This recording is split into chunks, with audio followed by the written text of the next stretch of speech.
All of this could have been avoided if this man wasn't a deadbeat. Like, I mean, all you had to do at the end of season 1 was go to America and see your one and only kid, you loser. Anyway, season 3 is trash for the most part, and it will probably ruin your life. Let me explain. The Big Dipper. Huge spoilers for this season. Obviously, I spent 6 hours watching this and I was disappointed. This baby ended up being the savior and our main character ended up being the sacrificial lamb. I liked 4, 5, 6, but that means that his plan from the very beginning was all in vain, because by the time the end credits rolled, I was thinking to myself, what was this entire season for then? Our main character just couldn't take it anymore and decided to jump. How did he come to the realization that the frontman was going to decide to turn a new leaf and end up giving his past earnings to his kid? There's a lot of plot lines that just seem to fade into obscurity. We didn't even get to know why the frontman even ended up there and why he stayed there. His brother risked so many lives to find his brother, and once they come face to face, he just walked away. Makes any sense to you? It doesn't to me. This is the same man who paid the captain to rescue him. So I thought that he would at least be somewhat happy to know that he's alive, plus the fact that he went through hell to find the island, but somehow you still have no real emotion is utterly shocking. There are a lot of deaths this season that weren't carried out in a manner that seemed just to me. I felt like the director just had to leave the protagonist alive and some other people too, but the manner in which some of these people were eliminated just seemed uninspired. For example, the old lady. First you get rid of your own son, then you tell 4, 5, 6 a backstory about your relationship with him that was clearly rocky from the start. Then time passes, you feel bad for doing him dirty, so you ultimately decide to play hangman with yourself. Then the whole lunchbox situation, that dude was just frustrated, so he decided to jump. I think this is the first season where this thing of people just ending it was prevalent. In the first season, it was the opposite. We had people even sleeping with others just to try and survive. Now in this season, people are like, yeah, I'm fed up, so I'm just gonna call it doses. Don't get me wrong, this is realistic, but it also just seems like lazy writing. This should have then been happening since the very first season.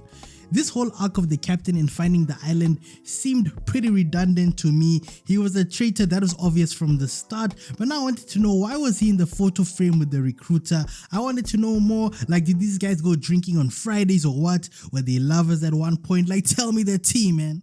I felt as though there were too many loose ends. At the end, we see Player 67's brother get reunited with his family, but we never caught up with this dude for a very long time.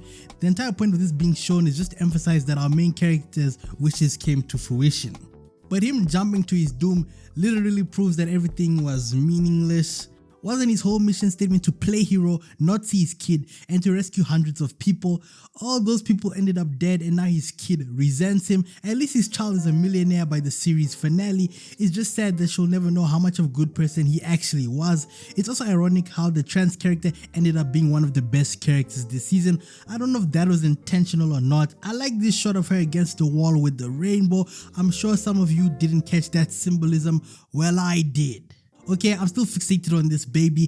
The detective now has to be the father of this kid, and he ain't going nowhere because when he went to the ATM, he saw a figure he's never seen his whole life. So I'm assuming that once this baby turns 18, he'll hand over the money and she won't ask any questions. The detective himself has no idea that her parents both were in the games and died, so this kid is just going to think they won the lottery. Player 222 2.0 should be happy that they weren't aborted. Imagine winning a death game by default and you didn't even really try.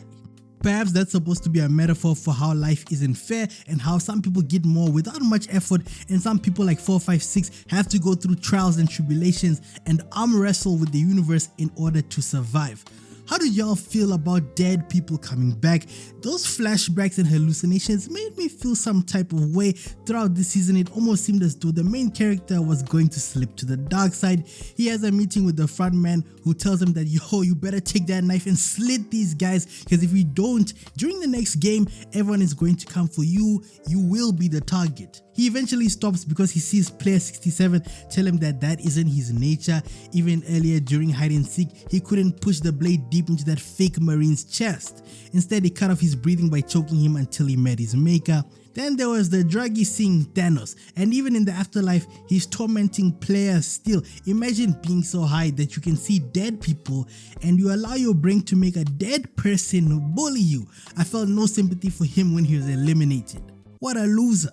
Am I the only person who finds it interesting that the frontman went all the way overseas to see the main character's kid?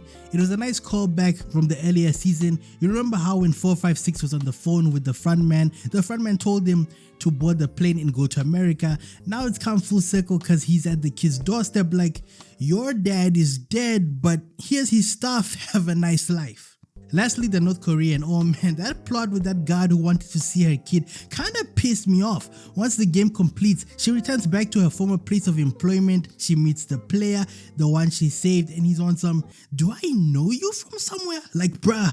Man was acting like he's bumping into a sneaky link he doesn't want to see in public. Her going to China was cool at the end, but what was the whole ordeal at the amusement park?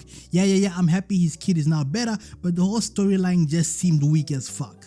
The frontman can do all of this, but he won't talk to his own brother. Damn, he must really not like his family, huh? Will there be a season 4? I don't think so. Spin-offs? Most definitely, or most probably. This is Netflix and Squid Game is one of their latest cash cows, so what do you think?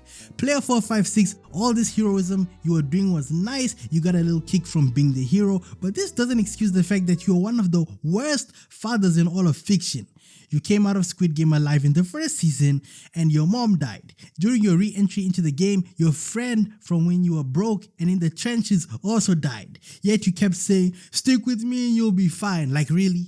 When that YouTuber had this baby dangling over the edge, I was like, yeah, this is definitely an accurate description of a famous YouTuber who's been caught in 4K doing some slimy stuff. Perfect depiction, absolutely perfect. This season just had some jarring moments because it wasn't really supposed to be a season 3. Season 2 was just split so that Netflix forces most of its users to keep their subscriptions for one more month. Greedy bastards. Also, this whole thing of the VIPs, I knew something was just going to go downhill when I saw them as the gods. And this season, these VIPs got way too much screen time and it was pissing me off. Especially this guy. Hey, if you enjoyed this video, consider watching one of the two on your screen right now. And don't forget, villains tell the best story.